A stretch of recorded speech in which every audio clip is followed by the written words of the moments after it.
రోమిలకు రాసిన పత్రిక 15వ అధ్యాయము మొదటి 3 వచనాలు అందరం కలిపి చదువుకుందాము.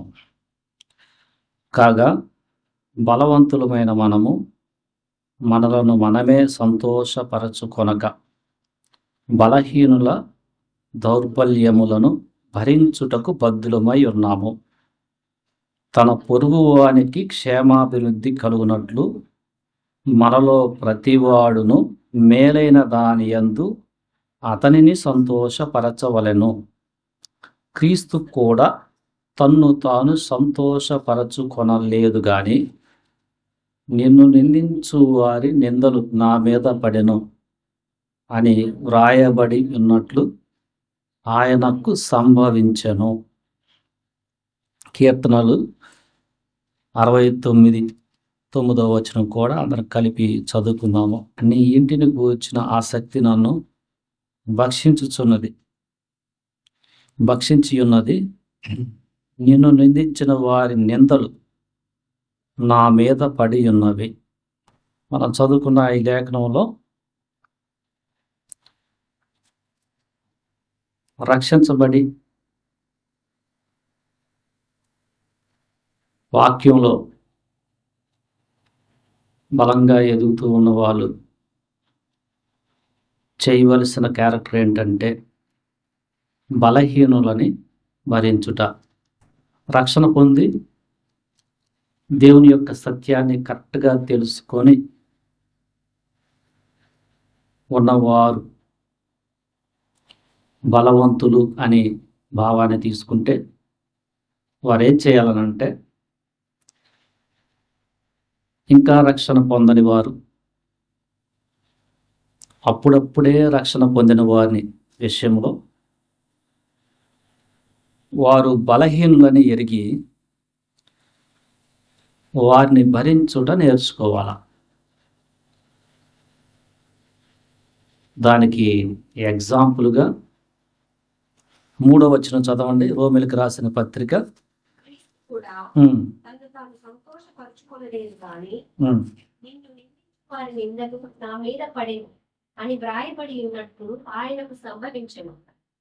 క్రీస్తు కూడా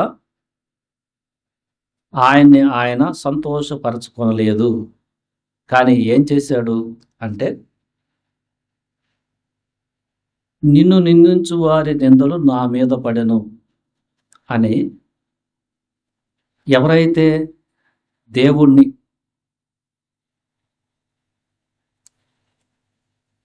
వారి యొక్క ప్రవర్తన చేత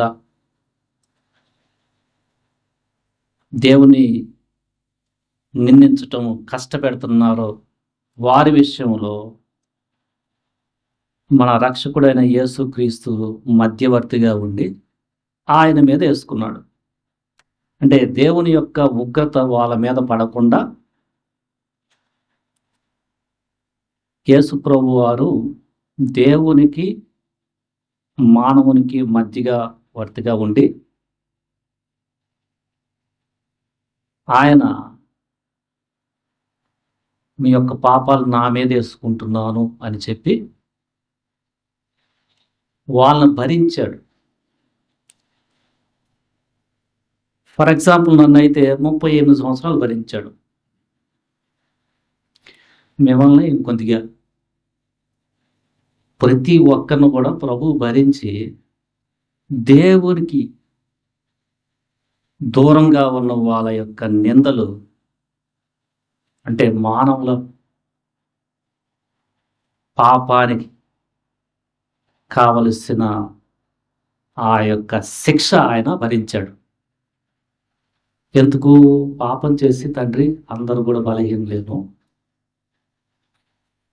అని బలవంతుడైన ఆయన గుర్తెరిగి వీరు బలహీనులు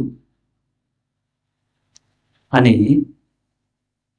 యేసుక్రీస్తు ఆయన మీద ఆ పాప భారాన్ని వేసుకున్నాడు. అది చెప్తూ పౌలేమంటున్నాడంటే, మనలో ఎవరైనా బలవంతులుంటే మనం చేయాల్సింది ఏంటంటే బలహీనులు ఉంటారు. వాళ్ళ యొక్క దౌర్బల్యాన్ని, బలహీనతల్ని మనం భరించాలి. మనకు ఓర్పు అవసరం. ఎందుకంటే క్రీస్తు మనల్ని ఎన్నో సంవత్సరాలుగా ఓర్చుకున్నాడు. మనం పాపం చేసిన వెంటనే ఆయన శిక్ష పంపించలా. దీర్ఘశాంతంతో ఆయన ఓర్చుకొని, అంతేకాదు మన నిందలు ఆయన మీద వేసుకున్నాడు. రక్షించబడిన మనము వేరే వాళ్ళ యొక్క తప్పుల్ని భరించేట్టుగా ఉండాలి. ఇది రక్షించబడిన తర్వాత క్రీస్తు యొక్క గుణలక్షణాలు అర్థం చేసుకొని నిదానంగా ఆలోచిస్తేనే కొంచెం అర్థమవుతుంది. అర్థమైనంత వాటికి మనం వేరే వాళ్ళు మన పట్ల ఏదన్నా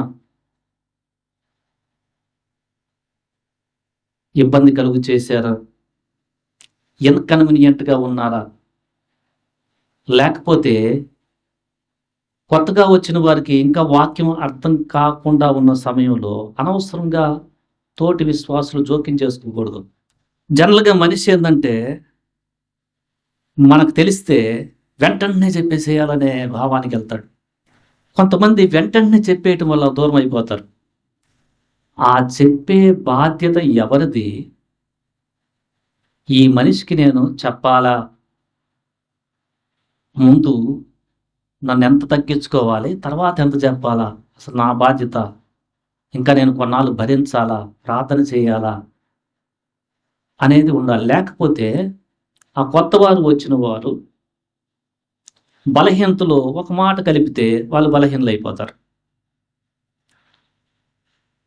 సో మనము యేసుప్రభువు వారు కీర్తనలు 69:9 చదివిన మాట, నీ ఇంటిని గూర్చిన ఆసక్తి నన్ను భక్షించి ఉన్నది. అంటే దేవుని యొక్క ఇల్లు అంటే సంఘాన్ని గురించి ఆసక్తి మనం ఈ కాలంలో తీసుకుంటే చాలా నాకు ఇంట్రెస్ట్గా ఉందని. ఏం చేస్తున్నాను దాన్ని బట్టి అంటే, సంఘములో నిన్ను నిందించు వారి నిందలు నా మీద వేసుకుంటున్నాను. ఇది క్రాస్ అంటే సిలువలో ఒక భాగం. మన సిలువ మనం ఎత్తుకొని యేసు ప్రభువుని వెంబడించటంలో ఇది ఒక భాగం. ఇందులో చాలా త్యాగం ఉంటుంది. ఈ లక్షణాన్ని అవలపరుచుకుంటానికి మనం చాలా సాక్రిఫైస్ లైఫ్ ఉంటేనే అది అర్థమవుతుంది. లేకపోతే మనకు స్వతహాగా ఏంది, అవతలాడు తప్పులు పట్టుకొని తీర్పు తీర్చేయటం, ఏదో ఒకటి అనేయటం, ఇది మనం లక్షణం మామూలుగా. అయితే యేసు ప్రభువారు సిలువలో ఆయన దూషించిన వారిని బదులు దూషించగా క్షమించటము, ఆయన్ని సరిగా అర్థం చేసుకోని వాళ్ళని క్షమించటం, ఆయన శిష్యులు కూడా వారికి ఉన్న శిష్యుల్లో ఉన్న బలహీనతల్ని ఆయన చాలా సంవత్సరాలు ఓర్చుకొని ఆయన దేవుని యొక్క ఇంటి కోసం ఆయన త్యాగభరితుడు అయిపోయాడు. పౌలు చెప్తున్నాడు, ఈ లక్షణాన్ని మీరు అలవర్చుకోండి. ఎందుకంటే సంఘానికి వచ్చేవాళ్ళు ఒక్కొక్కరు ఒక్కొక్క బలహీనతతో వస్తారు. ముఖ్యాంశము కాని పశ్చాత్తాపడుట, పాపాల నిమిత్తము ప్రభు వైపు తిరుగుట, ఇది చాలా ఇంపార్టెంట్. చిన్న చిన్న విషయాలు ఉంటాయి బలహీనమైనవి. అంటే కొత్తగా వచ్చి కూడా మన కంటెక్స్ట్లో, మన ఇండియన్ కంటెక్స్ట్లో స్త్రీలు బొట్టు పెట్టుకున్నా ఉన్నారనుకో, రాంగానే చెప్పాల్సిన పని కాదు అది. కొంత సమయం అయితే నీకు ఆ రిలేషన్ ఏర్పడితే, లేకపోతే అది కాపరి చెప్తాడు, నాదెందుకు. ఇవి చిన్న చిన్న విషయాలు. సో దానికి వెంటనే పోయి చెప్పామనుకో, ఈ కల్చర్లో కొన్ని వేరే విధంగా అర్థం చేసుకొని ఉన్నవారు వచ్చిన వారు దూరం అయిపోతారు. కరెక్టే, బొట్టు పెట్టుకుంటే ఏం రాదు, ఏం లేదు. బట్ వదిలేదు, దేవునికి వదిలేస్తా. కొంతమంది వచ్చి వాళ్ళ కల్చర్లో ఉన్నట్టుగా స్టార్టింగ్లో బలహీనులుగా వారాలు చూస్తారు. అంటే శుక్రవారం అంటే నేను నాన్ వెజిటేరియన్ తినను, ఎందుకంటే ఎక్కడో వాళ్ళు అవన్నీ ఆలోచనలో పెట్టుకొని వచ్చిన వెంటనే సరిగా అర్థం కాదు కదా, ఇంకా కొంచెం బలహీనంగా ఉంటాడు. యాక్చువల్గా మనకు తెలుసు, బలవంతులమైన మనకి శుక్రవారంలో ఏం లేదు, శనివారంలో ఏం లేదు, మంగళవారంలో ఏం లేదు. బట్ ఆ చెప్పే విషయంలో చెప్పు, చాలా సాత్వికంగా చెప్పు, కొంత ఓర్పును పెట్టుకొని చెప్పు. తర్వాత ప్రభుకు ప్రార్థన చేస్తే అతనే తెలుసుకుంటాడు. అసలు చెప్పొద్దని కాదు, చెప్పే ఫ్రీక్వెన్సీ ఎలా ఉంది, ఎంత భరిస్తున్నాను, అసలు చెప్పే బాధ్యత నాదా కాపరదా. లేకపోతే ఇతను క్లోజ్ ఫ్రెండ్ అయితే నేను ఒక్కడనే ఇతను చెప్పలేనని భారం ఇస్తుంటే ఓర్పుతో తగ్గించుకొని చెప్పు. అప్పుడు ఎడిఫై అయిపోతాడు, ఫలం వస్తుంది. తొందరపడి అది చేస్తే ఉన్న బలహీనుడు అదేంటప్పుడు ఇక్కడికి వచ్చి ఇంకా ఇదేం జరిగిందని వెళ్ళిపోవచ్చు. సో మనం క్రీస్తు కొరకు, క్రీస్తు ఎరుగని ప్రజలు సంపాదించుకోవాలన్నా, కొత్తగా సంఘంలో చేర్చబడిన వారిని బలపరిచి వాళ్ళ శిష్యులుగా చేయాలనన్నా ఈ లక్షణం ఖచ్చితంగా అవసరం. ఇది యేసు ప్రభువారి శిష్యులకున్న ఒక లక్షణం. ఈ లక్షణము దేవుడి దగ్గరికి వచ్చి నాకు డబ్బులు కావాలా ఇలానే ఉన్న వాళ్ళకి అసలు జీవితంలో అసలు అవ్వదు. కోర్స్ బలహీన సమయంలో ప్రభువుని ఆశ్రయించిన నువ్వు పద్ధతి, నీకు ధనం కావాలి, సహాయం చేశాడు. బట్ ఏంటి భక్తి అంటే, క్రీస్తు లక్షణం ఏంటి? ఆయన నిన్ను నిందించు వారి నిందలు, అంటే దేవుని నిందించు వారి నిందలు ఆయన వేసుకున్నాడు. సో ఈ లక్షణాన్ని మనము అలవర్చుకోవాలా. ఇది త్యాగపూరితమైంది, మన స్వచిత్తాన్ని బ్రేక్ చేసేస్తుంది. ఎందుకంటే స్వచిత్తము ఎప్పుడు కూడా ఏదో చెప్పేసేయాలా, ఏదో ఒకటి చెప్పాలా. బట్ ఇప్పుడే కదా వచ్చింది, రాదు. నా ఫ్రీక్వెన్సీ దొరుకుతుందో చెప్పే ఫ్రీక్వెన్సీ, ఇది చాలా జాగ్రత్తగా మనం చూసుకోవాలి. అసలు చెప్పకపోతే అది కాదు, అసలు ఏం తెలియదు. బట్ భరిస్తూ పేర్లగా ఎప్పుడు చెప్పటమే కాదు, ప్రేమ చూపెడుతూ, ఒక మనిషి ఎప్పుడు చెప్తుంటే అర్థం కాడు, పేర్లగా ప్రేమ అనేది చాలా ఇంపార్టెంట్. ఆ ఫ్రీక్వెన్సీ వచ్చినప్పుడు చెప్పాలి. అందుకొని అలా కాకుండా దేవుని జ్ఞానం నాకు బాగా తెలుసు అని బైబిల్, అరే ఇది కదంటారా నువ్వేంట్రా అన్నావంటే,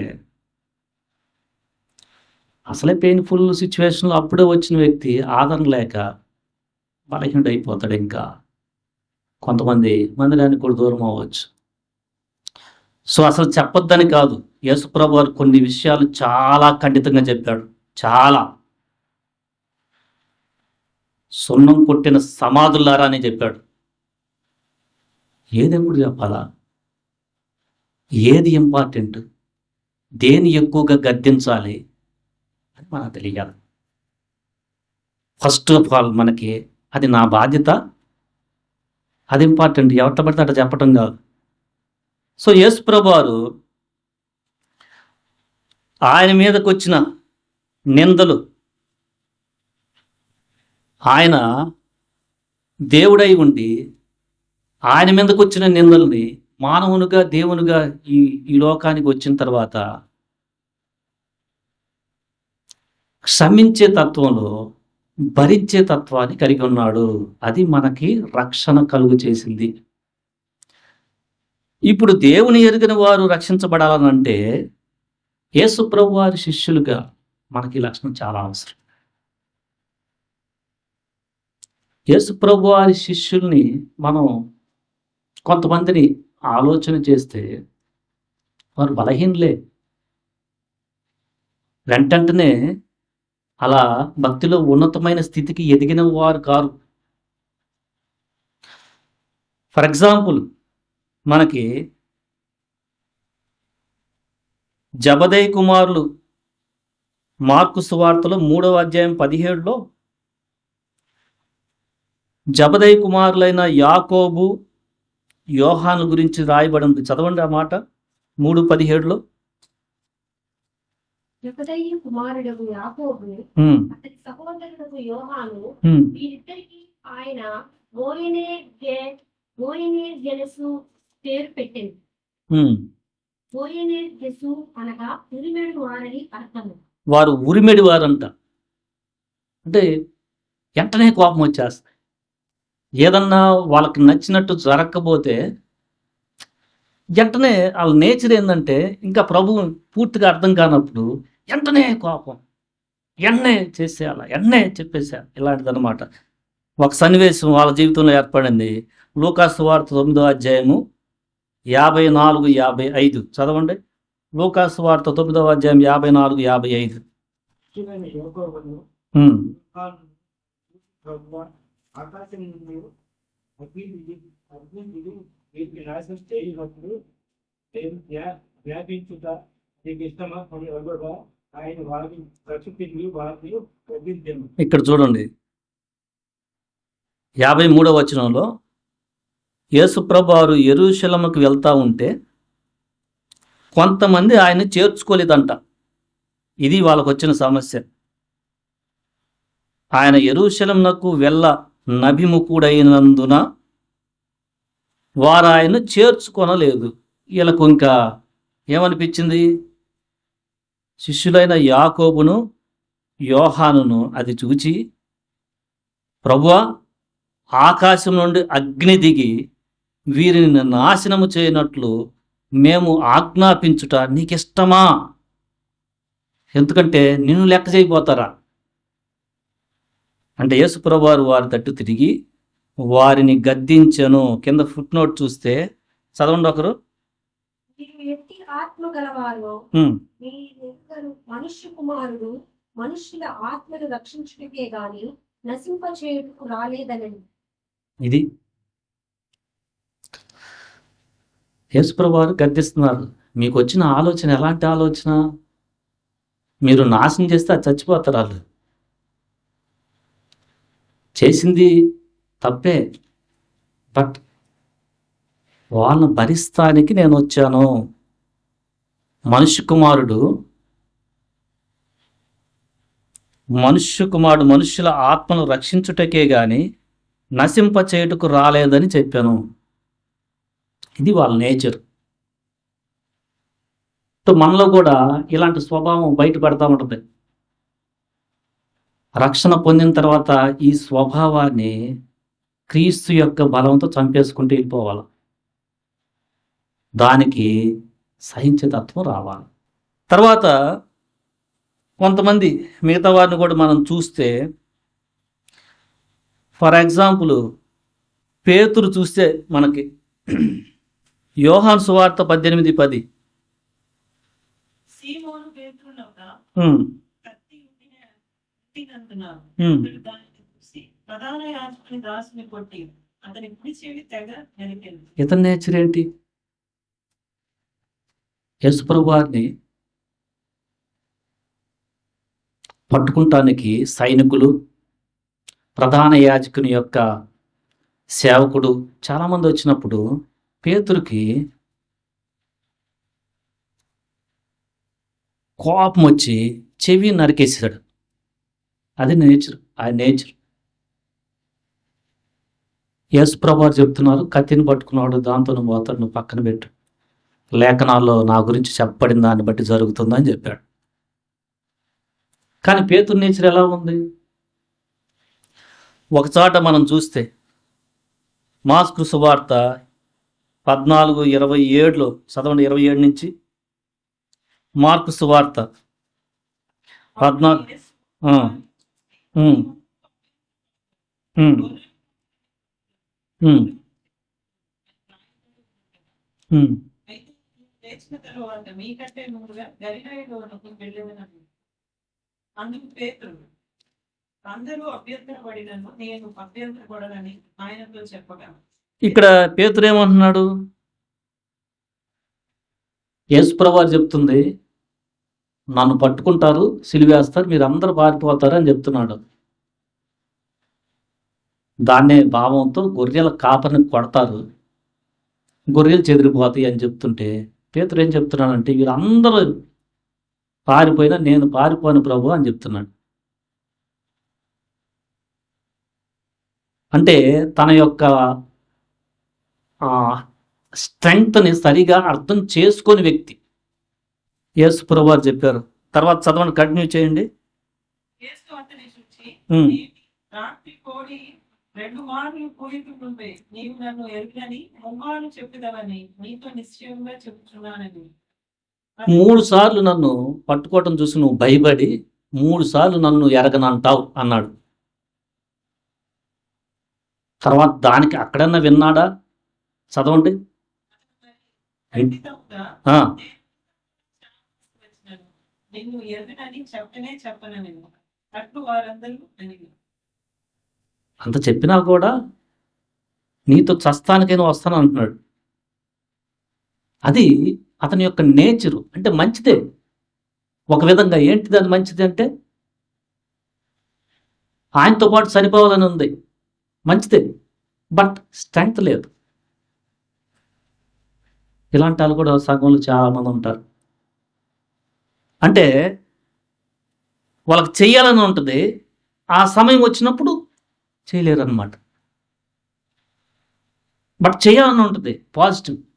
అలాంటి వాళ్ళని మనం బలవంతులమైన మనం ఏం చేయాలి? భరిస్తూ వారికి ఒక చేయి తీస్తూ, ఎంతమంది చేయి, తర్వాత కొన్ని రోజులైతే ఇచ్చేస్తూ అని చేస్తే వాళ్ళు ఇంకా చేసే దాంట్లో ఎదిగిపోతారు. ఇప్పుడు బలహీనలే, మనం వారిని భరిస్తే. అక్కడ పేతురు 3 సార్లు అబద్ధం చెప్పేశాడు యేసుప్రభువారిని పట్టుకున్నప్పుడు. కానీ ఆయన క్షమించటం వలన అదే పేతురు చాలా ధైర్యంగా పరిశుద్ధాత్మను పొందుకున్న తర్వాత ప్రధాన యాజకులు, శాస్త్రులు చేపలు పట్టే ఇతను అంత జ్ఞానులు ఎదుట వాక్యం ధైర్యంగా చెప్పాడు. ఎలా జరిగింది అదంటే, భరించాడు ప్రభు. ఒక సమయం వస్తే దేవుడు వాళ్ళని తాకితే వాళ్ళు చాలా డిఫరెంట్ పీపుల్ అయిపోతారు. తర్వాత మనం చూస్తే తోమ, యోహాను సువార్త 20వ అధ్యాయంలో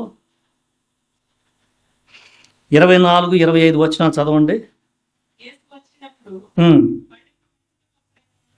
అనబడిన తోమ వారితో లేకపోయినా ఉమ్, మేము ప్రభువును చూసినమని అతనితో చెప్పగా, ఆ,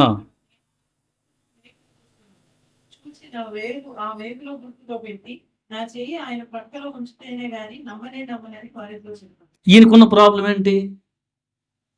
అంత ఈజీగా నమ్మడు, అంత ఈజీగా నమ్మడు. యేసుప్రభు వారు మాకు కనపడ్డారు, చనిపోయాని వాళ్ళ శిష్యులు మిగతా వాళ్ళు చెప్తూ ఉంటే అది నేను చూసి ఆయన యొక్క గాయపు గుర్తుల్లో నా ఏలు పెడితే కానీ నేను నమ్మనన్నాడు. యేసుప్రభు వారు మళ్ళీ ఒక ఛాన్స్ ఇచ్చారు. తోమా చూడు అన్నాడు. ఆ ఇన్సిడెంట్ జరిగిన తర్వాత తోమా మారిపోయాడు. కొంతవటికి మారాడు, కొంతవటికి మారాడు, అన్నిట్లో మారిపోయాడు కాదు. అంటే నమ్మకంలో బలపడుతున్నాడు. సో యేసు ప్రభువారు ఎలా తోమాని భరిస్తూ ఫ్యూచర్లో మన దేశానికి వచ్చి అంత ప్రయాణం చేసే శిష్యునిగా చేశాడు అంటే భరించాడు. సో మన జీవితంలో యూదా ఇస్కరియోతు లాగా మనల్ని మోసం చేసేవారు కూడా ఉంటారు. యేసుప్రభు వారు అందరి యొక్క నిందలు భరించారు. మనం కూడా ఈ క్యారెక్టర్లో ఎదగాలి. మనల్ని ఎవరన్నా అర్థం చేసుకోకపోయినా ఓర్పు వహించాల. కొత్తగా వచ్చిన వారికి సరిగా వాక్యం అర్థం కాకపోతే వాళ్ళతో సహవాసం చేస్తూ ఆ ఫ్రీక్వెన్సీ ఏర్పరచుకొని ప్రభువులాగా వారితోనే ఉంటూ సమయం వచ్చినప్పుడు ఒక మాట చెప్పాలి. అప్పుడు ఆయన నన్ను ప్రేమిస్తున్నాడని అర్థం చేసుకొని ఆ వాక్యంలో ఎదుగుతారు. తొందరపడి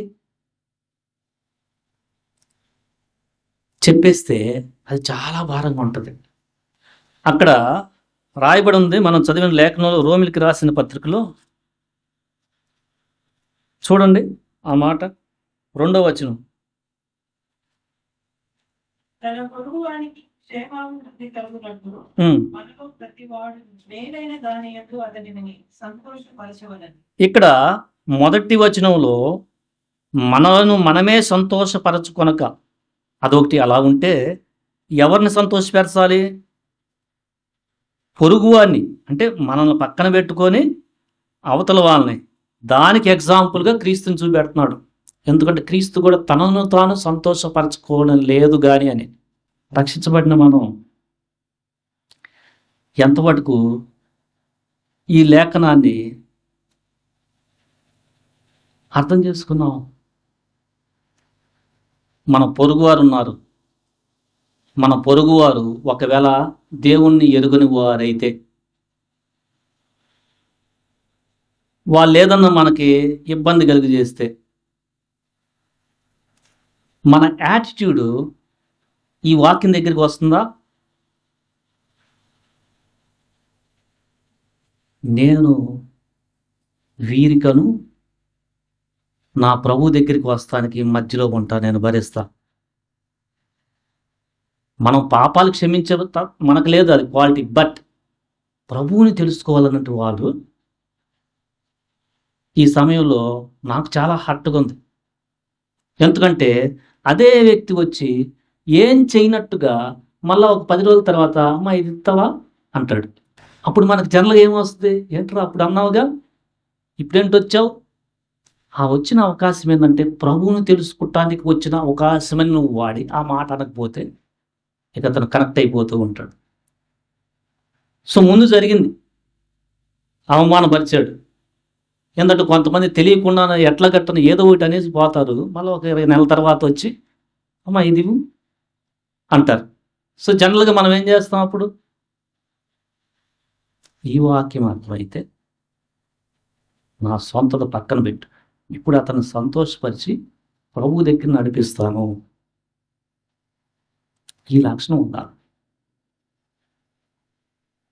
ఇది ఎలా వస్తుందంటే క్రీస్తు ఆత్మను పొందుకుంటే నీకు ఇది వస్తుంది. అర్థమవుతుంది ఫస్ట్. దాంట్లో ఎదుగుదల చాలా ఉంది. మనము సంఘాన్ని కట్టాలని అంటే యేసుప్రభు వారు చెప్పినట్లుగా నీ ఇంటిని కూర్చిన ఆసక్తిని భక్షించి ఉన్నదని కీర్తనలో చదివే మనకు ఆసక్తి ఉంటే మన సంతోషాన్ని కొంచెం కొంచెం కొంచెం కొంచెం పక్కన పెట్టేస్తుంటాం. మన సంతోషం అంతా ప్రభువులోనే సంతోషం.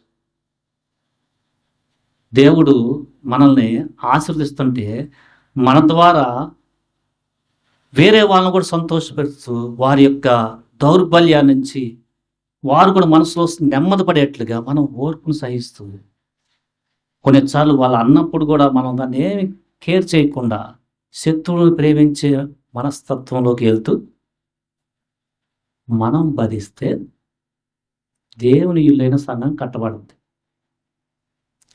లేకపోతే సంఘంలో గొడవలు ఏర్పడతాయి. ఈ యొక్క లేఖనం మనకి ఎంతవరకు అర్థమైంది, ఎంతవరకు దాన్ని మనం అన్వయించుకోగలుగుతున్నాం? ప్రతి చోట మన కుటుంబం కట్టబడాలన్నా, కుటుంబంలో ఒకరు బలహీనమైన పరిస్థితిలోకి వెళ్తారు. కొన్నిసార్లు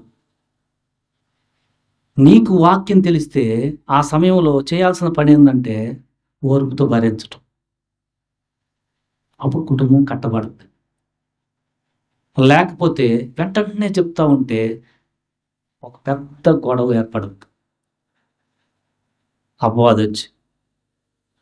సో మనం బలవంతులమైతే ఏం చేయాలంటే, అరే నా కుటుంబం కట్టబడాలంటే ఇక్కడ నేను చేయాల్సింది ఏంటంటే నెమ్మదిగా ఉండి చెప్పే ఫ్రీక్వెన్సీ వచ్చినప్పుడు చెప్పటం.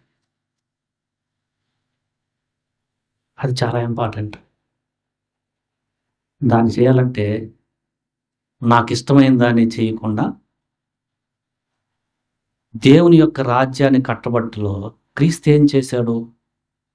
తన్ను తాను సంతోషపరచుకోలేదు. ప్రభువా, నాకైతే ఇది స్వతహాగా నాకు ఈ మనసు లేదు, నువ్వు సహాయం చేయి, నువ్వు సహాయం చేయి ప్రభువా. ఎందుకంటే నన్ను హర్ట్ చేసే వాళ్ళని ప్రేమించే తత్వం నాలో లేదు. నువ్వు సిలువలో నిన్ను నిందించే వారి నిందలు నీ మీద వేసుకొని క్షమించమని అడుగుతున్నావు.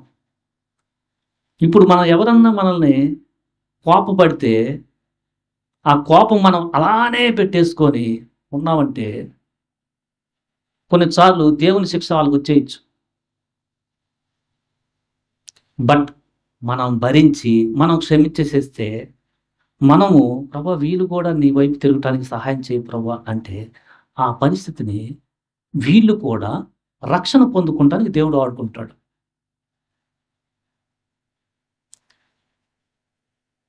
ఇది చేయాలనంటే యేసుక్రీస్తు యొక్క ఆ మనసు మనకు ఉండాలి. పౌలు చెప్తున్నాడు, ఎవరికన్నా నేను మాంసం తింటా ఉంటే, ఎవరికైనా ఇబ్బంది ఉంటే 14వ వచనం అధ్యాయంలో, రోమిలకు రాసిన 14వ అధ్యాయంలో, నేను మాంసం తినేయటం మానేస్తాను. ఎందుకు? అనవసరంగా ఏంటబ్బా ఈ పరిస్థితి అని వాడు బలహీన దూరంకి వెళ్ళటం కంటే నేను భరిస్తాను. ఇప్పుడు విగ్రహంలో తింటే ఏమవుతాయి? ఒట్టి విగ్రహాలే అని నాకు తెలుసు. కానీ నేను ముందు తెగించి విగ్రహాలకి అర్పించిన దాన్ని తిన్నాను అనుకో, వాడు ఇంకా బలహీనుడైపోతాడు కదా. ఇప్పుడే ప్రభులోకి వచ్చిన వాడు దాంట్లో కూడా చాలా ఉందే అని అనుకుంటాడు కదా. అందుకొని విగ్రహాలు అర్పించింది నేను తిన్నాను. యాక్చువల్ తింటే ఏమవదు, తినకపోయినా ఏమవదు. బట్ ఎందుకు తినట్లేదంటే వేరే వాడు కూడా వచ్చి ఇది కూడా తినచ్చు కావాలా అనుకుంటాడని వాడు బలహీనుడు పక్కన ఉన్నప్పుడు నేను తినను. సో అందుకొని మనం మన యొక్క జ్ఞానాన్ని బట్టి కాకుండా మనకు రావాల్సిన మెచ్యూరిటీ ఏంటంటే, బలహీనుడైన ఆ యొక్క అతని స్థితిలో నేను ఈ పని చేస్తే ఇంకా దూరం అయిపోతాడేమో అని భరించే తత్వం మనం నేర్చుకోవాలి. అది ఎలా వస్తుందంటే మనం సంతోషం పక్కన పెట్టి కొంచెం మనకేందంటే పొరుగు వారు బాగవుతుంటేనే సంతోషం. మన సంతోషం అది అవ్వాలి. సొంత ఆలోచన బట్టి వచ్చే సంతోషం కాదు. దేవుడు కూడా ఇప్పుడు నీకు కొత్త సంతోషాన్ని ఇస్తాడు. ఏంటంటే అది వేరే వాళ్ళు బ్లెస్ అవుతుంటే నీకు సంతోషం. అంతకుముందు మన సంతోషం అంతా మనం బ్లెస్ అయితేనే సంతోషం. వేరే వాడు బ్లెస్ అవుతుంటే అసూయ ఒకప్పుడు నేచర్. బట్ ఈ స్థితిలో దేవుడు ఎలా బ్లెస్ చేస్తాడంటే, మన హృదయం అవతల వాళ్ళు నిజంగా బ్లెస్ అవుతుంటే మనం చాలా సంతోషిస్తూ ఉంటాం. చూడు బాగుపడ్డాడు. ఈ నేచర్ ఎలా వస్తుందంటే స్టార్టింగ్లో రాదు. మన నేచర్ ఏంటంటే మనం ఎప్పుడు బాగుండి పక్కనాడిది ఎప్పుడు ఆలోచించకపోవటమే స్వతహాగా మన నేచర్ అది. ఇప్పుడు పౌలు చెప్తున్నాడు, పొరుగువాని విషయంలో మేలైన దాంట్లో వాడిని సంతోషించండి. ఎందుకంటే కొన్నిసార్లు మీకు నిందలు వస్తాయి. ఎందుకంటే ఒకడు మామూలుగా ఉంటాడు, మంచి మనస్తత్వం కలిగిన వాడు. ఏంటంటే ఇవ్వంగానే థ్యాంక్స్ చెప్తాడు, ఇదని చెప్తాడు. ఇంకొకడు ఉంటాడు, డిఫరెంట్ పర్సన్ ఉంటాడు, వాడిని కొద్ది ఎక్కువ భరించాల్సి వస్తుంది. తర్వాత వాడు కూడా మారుతాడు, బట్ వాడికి ఒక టైం ఉంది. ఆ సమయంలో మనం చేయాల్సింది ఏంటంటే, వాడు మనల్ని హర్ట్ చేసినా పెయిన్ఫుల్గానే ఉంటుంది, బట్ దేవుని బట్టి ప్రభా నాకు క్షమించే మనసు, నేను కూడా భరించే మనసు నాకు అనుగ్రహించు. ఎందుకంటే నీవు నన్ను ఇన్ని సంవత్సరాలు భరించావు, అది రీజన్. నన్ను ఎన్ని విషయాలు భరించావు, నేను చేసిన పాపాలు ప్రభువా నీకు బాధ కలిగిస్తానంటే ఎలా భరించావు అని మనం అడిగితే, ప్రభువు ఆత్మ మనం టచ్ చేసినప్పుడు మనం అది కొంచెం నేర్చుకుంటాం. దేవుడి మాటలు దీవించును గాక. ఆమేన్.